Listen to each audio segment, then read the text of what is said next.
Hi everybody, I'm Kelly Ashton with Kelly Quilter Designs, and I wanted to share with you this morning a piece that I've been working on, and I've shown you a couple of progress posts along the way, and I'm getting very close to having the project finished, so I thought it was a good time to come back on and show you the project and tell you a little bit in more detail about what I've been doing with the project and the materials that I have used for the project.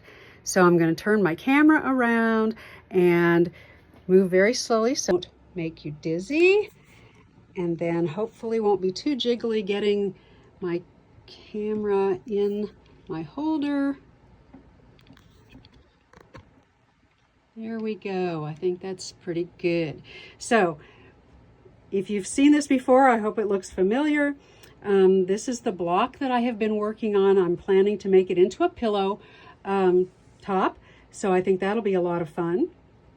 And I just want to tell you a little bit about what went into making this.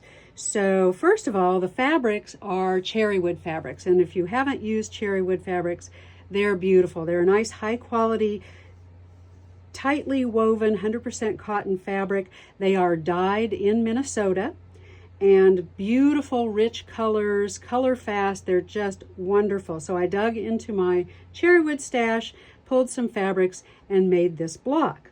This block comes from my most recent book, Spinners, Spirals, and Stars, Hexagons with Movement and Without Y-Seams. So in all of the blocks in the book, as well as all of the settings in the book, there are no Y-seams, also known as set-in seams. So they're really fun blocks to piece. I think they're interesting. They have a lot of movement. And so the block that you're seeing is an original design that is in this book. The book is available on my Etsy shop, and I will put the information about my Etsy shop probably in the comments section. The next thing that I want to talk about are the beautiful designs that you see utilized in not only the patchwork of the blocks, but in the negative space. I really wanted to use some Sashiko designs, and I checked in my local quilt shops and didn't find the templates that I was looking for, so I went on Etsy and put Sashiko templates in the search bar, and lots of options came up. But I always go to my local quilt shops first to make sure that if they have them, that I'm supporting my local quilt shops. So I pieced the block. I pieced it on by machine. I'm a Bernina ambassador, so I pieced it on one of my beautiful Bernina machines. So the block is machine pieced. I sandwiched the block with a piece of wool batting, which I just love. Wool batting has some loft to it, so that it really makes your stitches show up, I think, beautifully. And then I used some Tula on the back, and of course my beautiful cherry woods that I mentioned in the piecing of the top. So I've searched in Etsy. I found some wonderful templates because I was looking specifically for some hexagon shaped templates and designs that would fit nicely in the patchwork that I used. So here is one. It's this diamond grid, 60-degree diamond grid, and you'll see that in every other block around this Cosmos flower block. That's what it's named, Cosmos.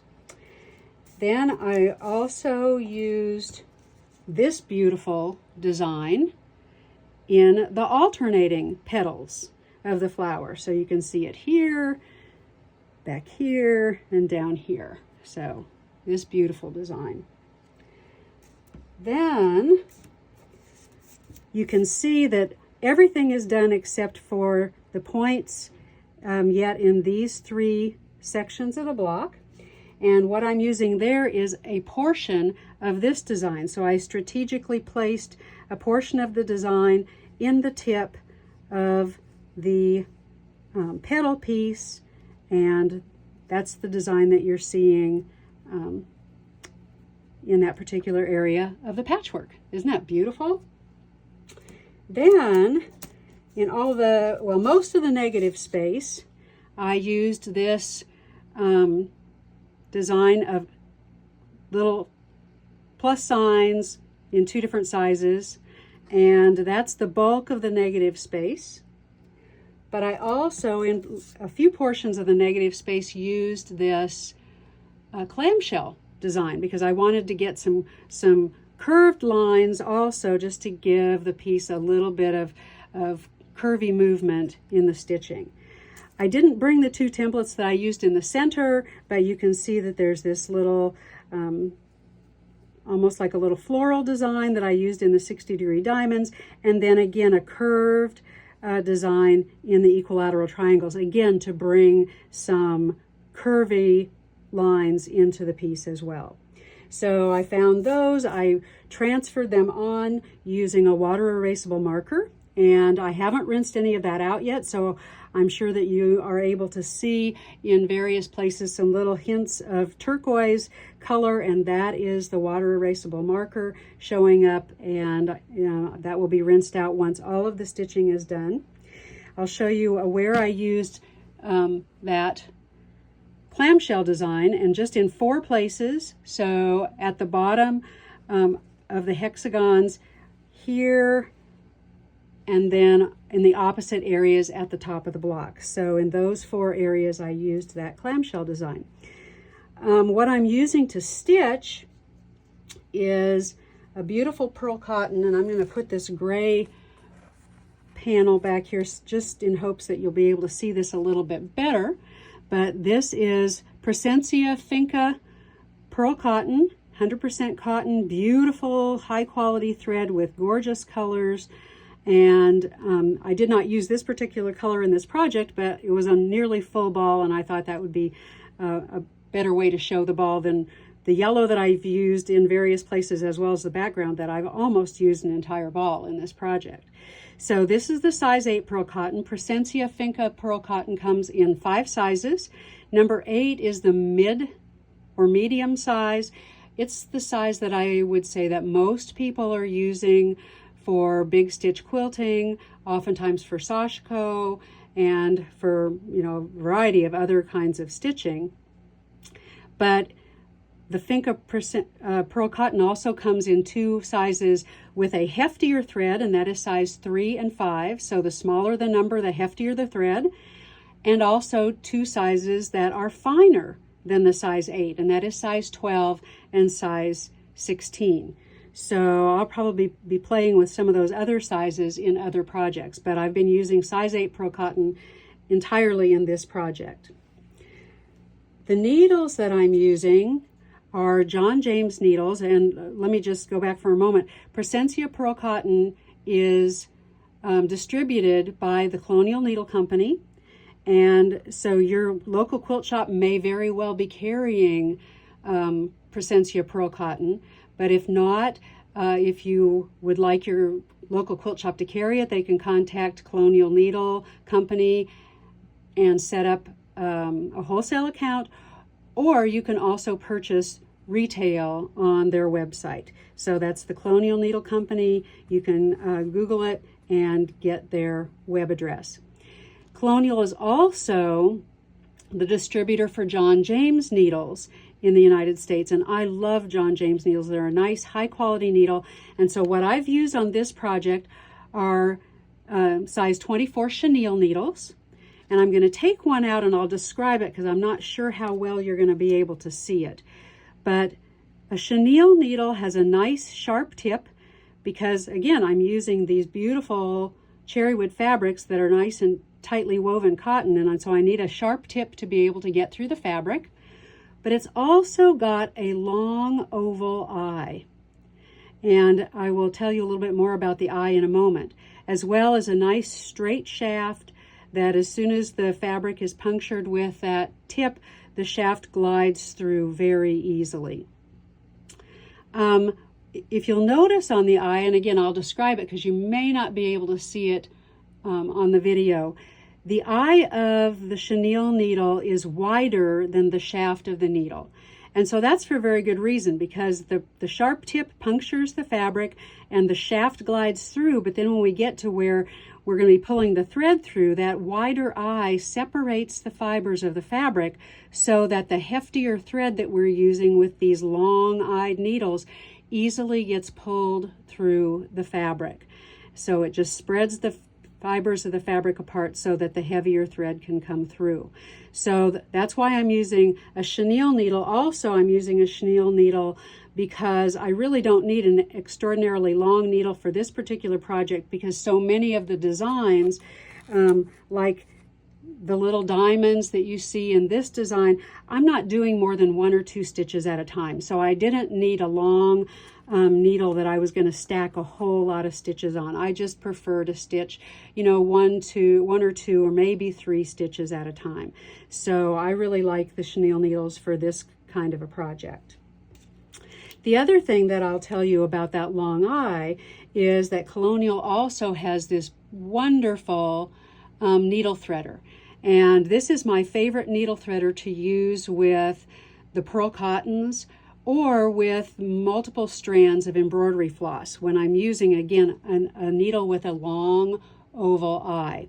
So the way this works, this has a wire on it that's going to go through the eye of the needle, just like a lot of the little wire, very fine wire threaders go through those tiny round eyes in like our betweens, our sharps, our milliner's needles. This one is made for the longer eye that we find in tapestry and chenille needles.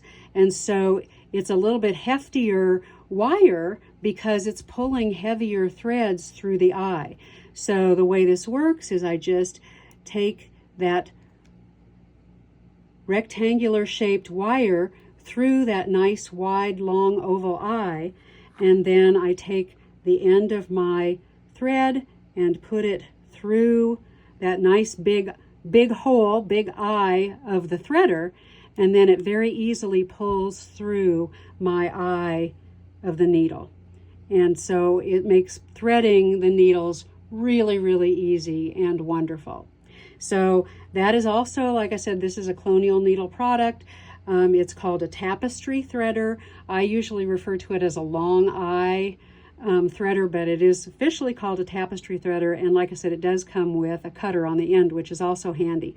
Now, when I store this threader, even though this is a heftier wire, it's still somewhat fragile. And so when I store it, I just put it in my needle package and I keep it in there so that I know that it's protected. When I put all of this in my little carrying bag for my handwork supplies, I know that my threader is protected and it's right there with my long eye needle. So that works really well.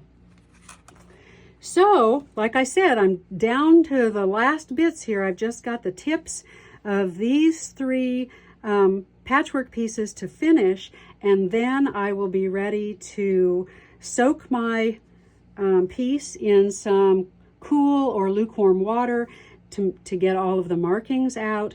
I probably will not put this in the dryer. Even though it's a washable wool batting, I think that I will lay it flat to dry, and if I did put it in the dryer, it would shrink some. So I'm just going to lay it flat to dry after I've put it through a soak, and I won't even run it through a wash cycle. I will just put it into soak, and then I will spin it and lay it, like I said, lay it flat to dry. And then I'll trim it up, and I will make this into a pillow.